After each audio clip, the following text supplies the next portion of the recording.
you make around 70K in Phoenix and you feel like you can't afford a home, you're not wrong, but you're not seeing the full picture. Because it's not that you can't buy, it's that what you can buy looks very different than what you probably think. Phoenix isn't a cheap market anymore. What most people are looking to buy, single family, nicer interiors, in nicer locations, are usually going to be sitting at the price range of 450K minimum to 600K plus. So when people say that they can't afford anything anymore, you're not totally wrong, but you're comparing themselves to completely different price points. My name is Michael Zarge. I'm a realtor here in the East Valley, Arizona, so Tempe, Phoenix, Scottsdale, Gilbert, Chandler, Arizona.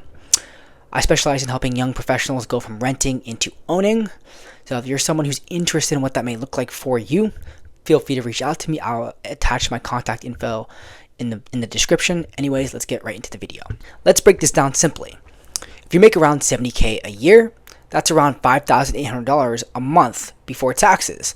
Lenders actually use your income before taxes when calculating this. So most of the time, your total monthly debts, lenders like to see around 30 to 35% of your income. That's going to be your debt to income ratio. In this case, that's going to be around $2,000 a month. But that number includes all of your debt on a monthly basis. That could be your car loans, your student loans, your credit card payments, and any other debt you may have, including your future mortgage payment. So realistically, depending on your situation, your monthly payments are going to be around $1,700 to $2,100 a month. And just because you can go higher than that sometimes doesn't mean you probably should, because things can get tight. So now let's put that into real numbers. Again, if you're making $300K to $360 a month using an FHA loan, so 3.5% down payments, your monthly payment is going to be somewhere around $2,300 to $3,000 a month, depending on your price, taxes, insurance, and your loan, of course. This is where things start to conflict, because if your target is around $2,100 a month and you already have payments like, say, a $400 car loan, $200 in student loans, and $100 in some other debt per month, that's about $700 per month. Now your available housing or space for housing drops to around $1,300 a month, and that is very unrealistic for homes. That's where people run into most of their problems when looking or when budgeting. And it's not always about income, as you can see. It's about your income, the way it's structured compared in relation to your debt. So what people are actually starting to do is they start to adjust different parts of the equation. One of the biggest levers is your debt. It doesn't mean that you're magically got to eliminate all of your debt overnight, though. It just means to start with the things that impact your buying power right now. For example, like paying off your credit cards, maybe restructuring your car payments. Even just a few $100s a month can completely change what you qualify for. One of the biggest things that I see from people, especially in their young, early to mid-20s, and they understand that they can't buy, or they think that they can't buy, and most of the time it's because their debt is so high. And I understand people have car payments, student loans, things that they actually have, but if your credit card bills are high, that's going to be on you and your discipline habits and what you're spending and saving. Another big lever that some people may not think about is your down payment. For your down payment, the more you put down, the lower your loan's going to be, which means the lower your monthly payment is going to be. Even putting a little bit more down can make a deal that didn't work before suddenly fit between your numbers. Again, even with that, here in Phoenix, this area, it's going to come with certain trade-offs, because you're usually going to be choosing between three things, that being location, condition, and property type. If location matters most to you, you can find some places in Mesa, Chandler, and in Phoenix, and also some in Tempe, Scottsdale, and in Gilbert.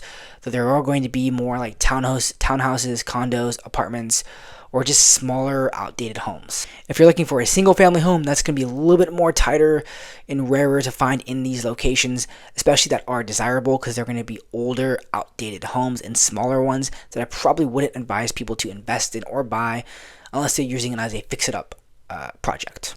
And then if condition is something that's very, very important to you, like updated interior and exterior, that's usually going to mean a smaller property or just compromised locations. It's going to be harder to find something that is much nicer inside, especially with this price point, but you can find some solid townhomes or condos. Anyways, though, at this price point, you're usually not going to be getting all three at the best that you probably want. You're going to be choosing probably, which two matter the most towards you. And again, the strategy here is very, very important. I love to preach is to get into ownership, especially if you're in your early to mid 20s or in your 30s.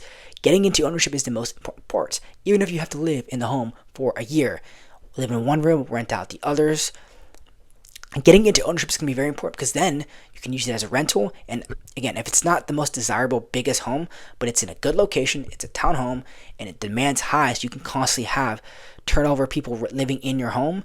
They can pay down that mortgage for you, so you don't even have to pay it. So it's about just qualifying, getting into ownership, and obviously finding a deal that works well that you will live in, but also that you can use as an investment, and that the return of investment will be high over a period of time.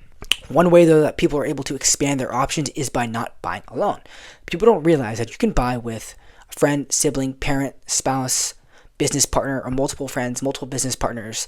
You don't have to buy alone. You do have to combine, though, the criteria of income, credit, and capital. It can't be like my income, their credit. You got to combine it, but this is just a way to expand your options.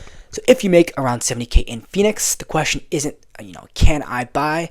It's what do I need to adjust and what trade-offs actually make sense for me in my scenario. And because getting into ownership doesn't start with the perfect home, it starts what you can realistically make it work. And a lot of people don't realize and understand how close they actually may be to getting into ownership. If you want help figuring out what it may look like for your situation, especially here in Arizona, feel free to reach out to me. I'll have my contact info listed below in the description, including my Instagram, where you can just go in and DM me there as well. I'm always happy to break it down for you, and thank you for watching.